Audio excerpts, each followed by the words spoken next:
Feels slowed down.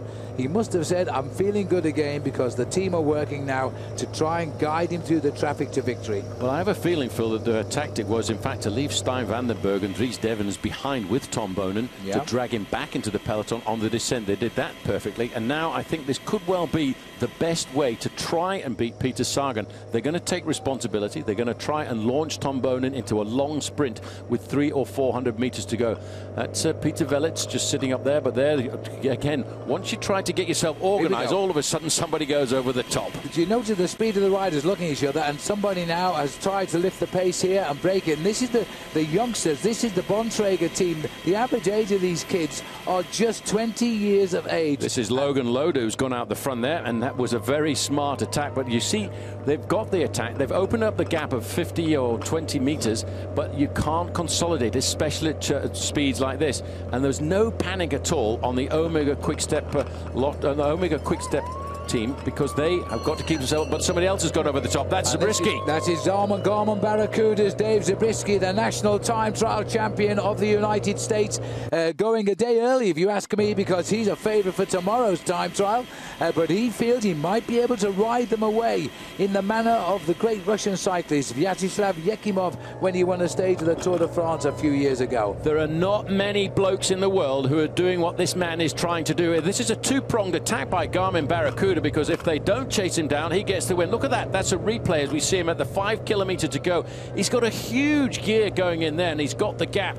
But what happens as well, Phil, is it takes the responsibility away from Garmin Barracuda for doing the lead out for Heinrich Hausler. This is a win-win situation. I think this is probably the tactic of the team here, because what it is doing now, Dave Zabriskie's gone 3 miles to go to the finish. He is going to force the teams of the likes of Tom Boonen and Peter Sagan to chase him. They can't save energy, because this man could ride off and hold the peloton at bay. And by doing the chase to catch him, they're giving Heinrich Hausler an easier ride to the finish. It must be panic. What tactic have we got to adopt right now? Because they know Dave Zabriskie. They would have thought he was going to save a little bit of energy for the individual time trial tomorrow. But no, Zabriskie has gone out, thrown the gauntlet down, and he's trying to set the race up. He's forcing the other guys in this race to chase him down to give Heinrich Hausler, who's finished in 2nd place on 3 days in a row, an easy ride to the finish. Well, look at this gap now. They've really begun to open. He's actually opening the gap here at the moment, Dave Zabriskie. He is, as I say, the national time trial champion of the USA. The time trial leg of this race is tomorrow in Bakersfield. But he's showing us his skill here, because put him down as a possible favourite tomorrow for the time trial and maybe taking the leader's yellow jersey. But right now, he's trying to lay it on a plate for Heinrich Hausler, his teammate, to win the sprint. And if it was any other bike rider in the world, there's another guy going clear, and that looks to me, if that was Josh Atkins has come out of the pack there, if any other guy in the race had jumped away at 5 kilometers to go, I would have said to you, Phil, no chance at all. But Dave Zabriskie, he could pull this off. We could, and I'll tell you, what a he's going to. Look at the gap he's got now. He's got his bike up to around about 28 miles an hour, and he's locked in there. The peloton are now preoccupied. They've got to catch Zabriskie before they can think of setting up the sprint for their sprinters. So there will be a little bit of a consternation back there in the main field. Look at the movement in the peloton. I'd use the word panic. Panic on board the express coming into the Clovis historical downtown area now, as all of a sudden, when a man like Dave Zabriskie goes out, and you mentioned Vyacheslav Yekimov is probably one of the only other men in the world who could pull off a stunt like this and survive. Well, Zabriskie has really done a good job. It takes all of the pressure off Garmin Barracuda. Heinrich Hausler in the green jersey will be sitting there in 4th or 5th position, waiting to see whether his teammate gets caught or not. And if he does get caught, he will have had an easy ride up to the land. But what it's done is it confused the lead out of Team Omega Pharma Quick-Step. But not now. They're coming back into control. They're trying to calm down the nerves of everybody else in that main field, and they'll try and see if they can just pull back themselves to the back wheel of Dave Zabriskie inside of the last 500 or 600 meters. 2 kilometers we've just gone by now, and Dave Zabriskie looks over his shoulder. Usually not a good sign. It means the legs are now aching. They'll be on fire.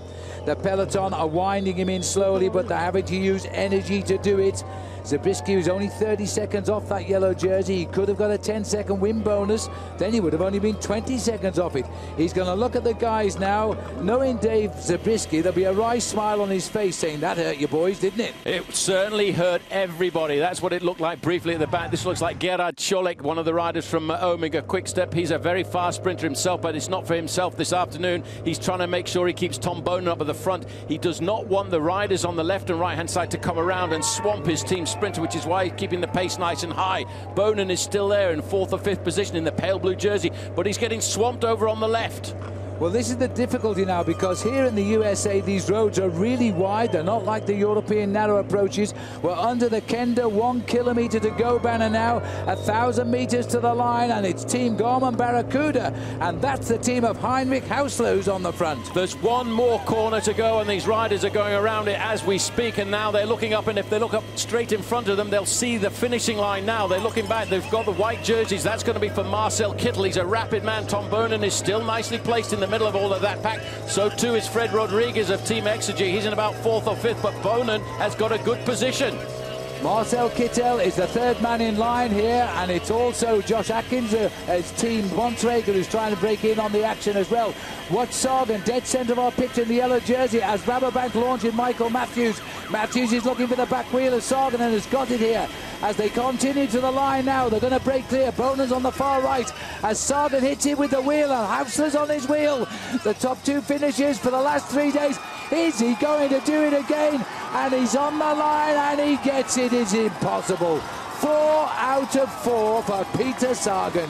Well, all of the top sprinters in the Amgen Tour of California there, Phil, were on his shoulders. He waited and bided his time. Marcel Kittel, Tom Bonen, Henrik Hausler on the left-hand side, but calmly, well, not that calm, coming up through the middle with power and acceleration. Boom, boom, makes it number 4.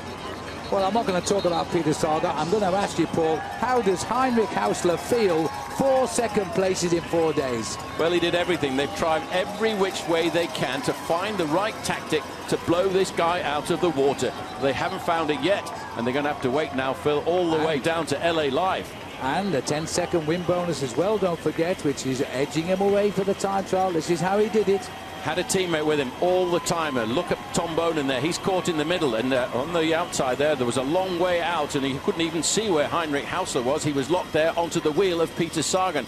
This is the moment Bonen was waiting for. He was on the wheel on the left-hand side of Kittel, but as soon as the gap on the door opened, bang, there you can see Peter Sagan going right down through the middle. And as you said, look at Hausler, please, please slow down, slow down. I want to get this win, but no, I'll have to do second again.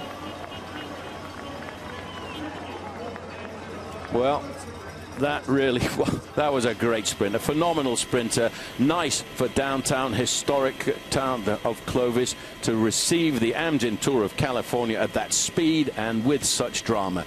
But now we are going to see an interesting individual time trial tomorrow, because Peter Sagan, with that 4th straight win and another 10-second time bonus, is going to go into the individual time trial tomorrow with 40 seconds advantage over all of the pre-race favourites. Bonen there on the right, he faded a fraction. Heinrich Hausler was waiting for that moment, but he just knew at this point that he was beaten. And Michael Matthews, another Australian, getting up there in 3rd place. Wow. Well, it was all set up there by Dave Zabriskie. They tried to do what they could to take the sting out of the Liquigas-Cannondale, and Zabriskie almost pulled off a fine one there on that charge down towards the finishing line. But Peter Sagan getting himself yet another victory here at the Amgen Tour of California. Notches up his 7th victory of the season and the 30th victory of his career. But he's made it 4 in a row here at the Amgen Tour of California. Well done, Peter Sagan. I don't think they can believe this as he makes his way back down to the prize presentation now. He's the leader not only in the overall classification, he's the leader in the points classification. He's also the leader in the Best Young Rider competition, because he's only 22 years of age, born on the 26th of January, way back in 1990. And he's also had a pretty good season so far. Have a look at this again. Marcel Kittel in the white, right down through the middle. Michael Matthews in the orange. Heinrich Hausler, almost a frown there. He said, well, there I go. Tried again. Legs are getting better, but I think the legs are getting better for a certain Peter Sagan as well. So Sagan going back, and this has become rather repetitive for Peter Sagan here this afternoon, as he knows exactly where to go. Yes, a left-hand turn to the right, leave the bike there, get White down and get onto the podium once again. Climb onto the top step of the podium, and that's going to be the 4th time that he's climbed onto the top step of the podium. 2 victories the first time he came to the Amgen Tour of California back in 2010. 1 victory last year, but he did win the points classification, and now this year 1, 2, 3, 4.